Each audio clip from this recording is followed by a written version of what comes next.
नमस्कार। जनप्रहार चैनल में आपका स्वागत है। अगर आप इस चैनल के लिए नए हैं तो ये चैनल आप सब्सक्राइब कीजिए और बेल आइकॉन दबाइए ताकि नया वीडियो आते ही आपको सबसे पहले खबर मिल जाएगी। जनप्रहार के इस अंक में हम देखेंगे मेक इन इंडिया, ये गवर्नमेंट ऑफ इंडिया की जो स्कीम है उसकी हालत आज कैसी है।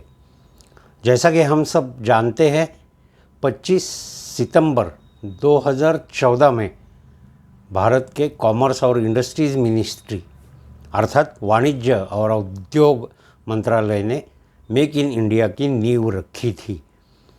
मेक इन इंडिया शुरू में लगा तो बहुत अच्छी स्कीम थी और इंडस्ट्रियल ग्रोथ, एम्प्लॉयमेंट की जनरेशन और एक आत्मनिर्भर भारत के तरफ एक अच्छा कदम भी था। तो पहले देखते हैं कि किस हेतु से, किस विषय से इस मुहिम का जिक्र किया गया था। मेक इन इंडिया का एक अच्छा सा लोगो भी बनाया गया था और इंडस्ट्रीज़ और एम्प्लॉयमेंट जनरेशन की ग्रोथ के लिए ये स्कीम लॉन्च की गई थी। सबसे पहले तो ये है कि इंडियन और एब्रॉड मतलब देशी और विदेशी कंपनियों को भारत में इन्वेस्टमेंट करने का एक मौका मेक इन इंडिया के तहत दिया गया था।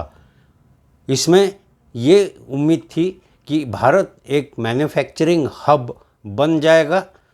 अनेक देशों के अनेक कंपनियां भारत में अपना उत्पाद शुरू करेंगे, अपनी सर्विसेज प्रोवाइड करेंगे और यहाँ के लोगों को एम्प्लॉयमेंट मिलता जाएगा। दूसरा इसका ऑब्जेक्टिव ये था कि भारत की इकोनॉमिकल ग्रोथ में मेक इन इंडिया का बहुत बड़ा योगदान रहेगा। ऐसी उम्मीद की जा रही थी कि जैसे ही विदेशी कंपनियां आएंगी, फॉरेन इन्वेस्टमेंट आएगा, तब भारत में ज़्यादा से ज़्यादा उद्योगों की बढ़ोतरी होगी और एम्प्लॉयमेंट जनरेशन से अनएम्प्लॉयमेंट का प्रॉब्लम भी कम होता जाएगा। इसलिए 2015 में मुंबई के बांद्रा कुर्ला कॉम्प्लेक्स में एक बहुत बड़ा एग्जीबिशन भी लगाया गया था, जहां पर बहुत सारी विदेशी और देशी कंपनियां अपने प्रोजेक्ट्स लेके वहां आ चुकी थी। अब देखने की बात यह है कि ऑटोमोबाइल इंडस्ट्री से लेके मीडिया हो, रेलवेज़ हो, डिफेंस हो, केमिकल हो, माइनिंग हो, स्पेस हो, ऐसे ढेर सारे उद्योगों में मेक इन इंडिया का जिक्र किया गया। इनका इंक्लूजन मेक इन इंडिया में कर दिया गया। तो इससे ये हुआ कि शुरू में चित्र तो बहुत अच्छा आया कि बहुत सारी कंपनियां भारत में आने को तैयार है। यहाँ वो अपने मैन्युफैक्चरिंग सेंटर्स खोलेंगे, एम्प्लॉयमेंट जनरेशन होगा और यहाँ प्रोड्यूस हो गई बहुत सारी चीज़ें ये एक्सपोर्ट भी होगी। तो एक्सपोर्ट बढ़ने से भारत का फॉरेन एक्सचेंज भी बढ़ जाएगा। ये थी मेक इन इंडिया की सबसे बड़ी बात।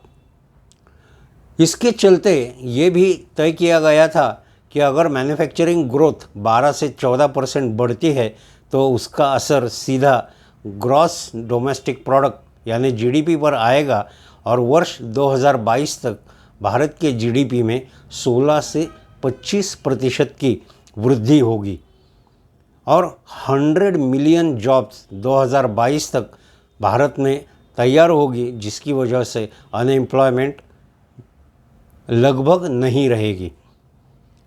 इसके दो और मायने थे, एक था ग्लोबल कंपटीशन और दूसरा था सस्टेनेबल डेवलपमेंट। इसके साथ ही पर्यावरण की रक्षा के लिए भी कदम उठाए गए थे। तो ये हुआ मेक इन इंडिया का असली रूप। अब 2020 यानी कि 2020 की हम बात करें तो मेक इन इंडिया का स्टेटस क्या है। तो मेक इन इंडिया के स्टेटस के हिसाब से अगर हम बात करते हैं तो हमें पता चलता है कि जितनी आशाएं, उम्मीदें रखी गई थी इस प्रोजेक्ट के चलते, उतनी ये सक्सेसफुल नहीं रही है। ये सक्सेसफुल क्यों नहीं रही, इसके भी कुछ कारण हैं जिस पर हम चर्चा करेंगे। जनप्रहार के इस मेक इन इंडिया के अंक को अब ध्यान से देखिए और समझिए कि क्यों मेक इन इंडिया अनसक्सेसफुल रहा। वैसे तो कॉमर्स एंड इंडस्ट्रीज मिनिस्ट्री हमेशा यही बताती आई है कि मेक इन इंडिया बहुत ही सक्सेसफुल मिशन रहा है, लेकिन स्थिति ऐसी नहीं है, हालात कुछ और बताते हैं। 2014 में जब ये मेक इन इंडिया लॉन्च हुआ था, उसके बाद में ग्रोथ रेट भारत का जो है वो जकड़ गया था और वो 6.9% पर अकड़ गया था। मैन्युफैक्चरिंग सेक्टर में बहुत भारी ड्रॉप आने की वजह से ये 16.3% से 15.1% तक नीचे गिर गया था। इसका परिणाम स्वरूप जीडीपी में भी गिरावट आई थी। 2019 और 2014 में जीडीपी में बहुत भारी गिरावट आ गई है। अब ये है कि स्लो इंडस्ट्रियल ग्रोथ रहने से जीडीपी भी कम हो गया, इंडस्ट्रियल डेवलपमेंट भी कम हो गया और ये ड्रॉप 31% से पिछले 5 सालों में 16% तक गिर गया है। इसके और भी कुछ कारण हैं जिन पे हम बात करेंगे। जब मेक इन इंडिया की बात हुई थी तब सबसे ज़्यादा डिपेंडेंस था फॉरेन इन्वेस्टमेंट पर। तो फॉरेन इन्वेस्टमेंट पर सबसे ज़्यादा डिपेंडेंस रहने से ये पूरा इक्वेशन गलत हो गया है। आउटपुट ग्रोथ जो है, किसी भी इंडस्ट्री की आउटपुट ग्रोथ नापी जाती है उसके प्रॉफिट एंड लॉस अकाउंट से। तो आउटपुट ग्रोथ में गिरावट आने की वजह से ये इंडस्ट्रियल ग्रोथ बहुत ही नीचे आ गई थी। पिछले 8 सालों में अप्रैल 2012 और नवंबर 2019 में सिर्फ 2 ही क्वार्टर्स में इंडस्ट्रियल ग्रोथ डबल डिजिट में रही है, मतलब 10 से ज़्यादा। इसके अलावा 2012 से लेकर 2020 तक किसी भी क्वार्टर में इंडस्ट्रियल ग्रोथ 10 के नीचे ही रही है। अब ये ग्रोथ लेस देन 3% होने से इंडस्ट्रियल डेवलपमेंट और जीडीपी में गिरावट आ चुकी है। जब एम्प्लॉयमेंट जनरेशन की बात आती है तो हमेशा ये देखा जाता है कि जितना प्रेजेंट एम्प्लॉयमेंट भारत में था उसमें कितनी वृद्धि हुई, कितने नए प्रोजेक्ट्स आए। तो इस मापदंड पर देखा जाए तो एम्प्लॉयमेंट जनरेशन में लगभग 0% ग्रोथ हुआ है और जो भी हुआ है वो बहुत ही गिना चुना और बहुत ही मामूली रह चुका है। अब ये क्यों हुआ, इस बात पर भी गौर करना ज़रूरी है। जैसे कि हम जानते हैं भारत की एडमिनिस्ट्रेटिव सिस्टम जो है वो बहुत ही पुराने ढंग से और कछुए की चाल से चलती है।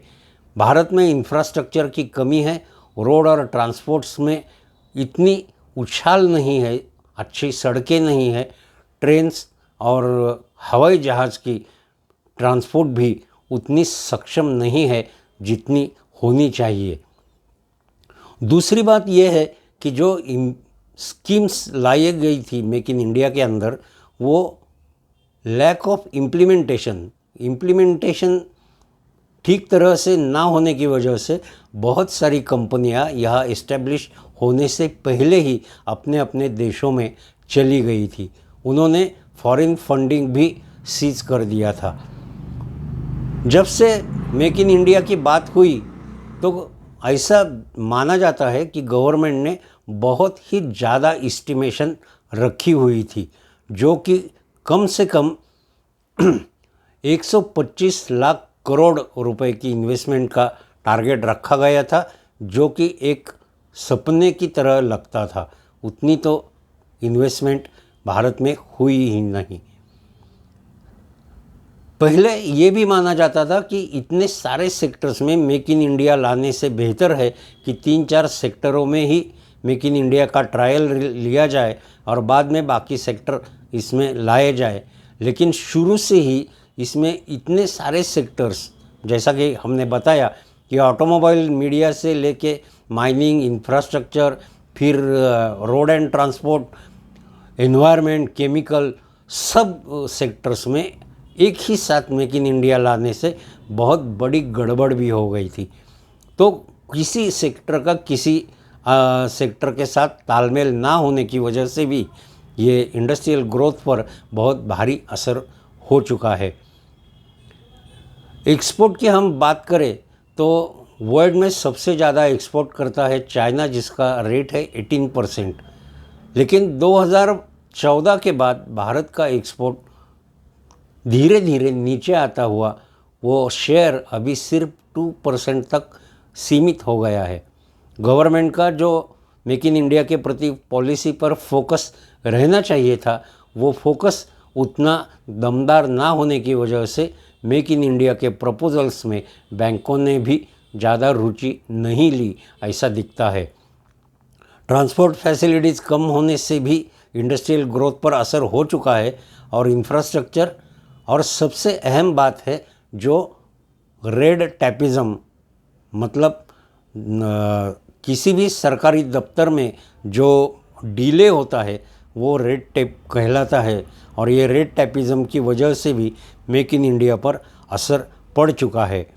इसलिए दोस्तों, मेक इन इंडिया की स्कीम शुरू में जितनी आकर्षक लगी उतनी आकर्षक आज नहीं रही। गिने चुने प्रोजेक्ट्स इंडिया में चल रहे हैं, लेकिन अगर कोई मेक इन इंडिया के सक्सेस के बारे में बात करे तो इसका एक ही लाइन में जवाब आएगा कि मेक इन इंडिया उतनी सक्सेसफुल नहीं है जितना कि गवर्नमेंट ने प्रेडिक्शन किया गया था। जनप्रहार चैनल के मेक इन इंडिया के इस एपिसोड के बारे में आपकी राय अवश्य दें, अपने कमेंट्स दे दें। जनप्रहार चैनल सब्सक्राइब करें और ये वीडियो आपके साथियों के साथ ज़रूर शेयर करें। धन्यवाद।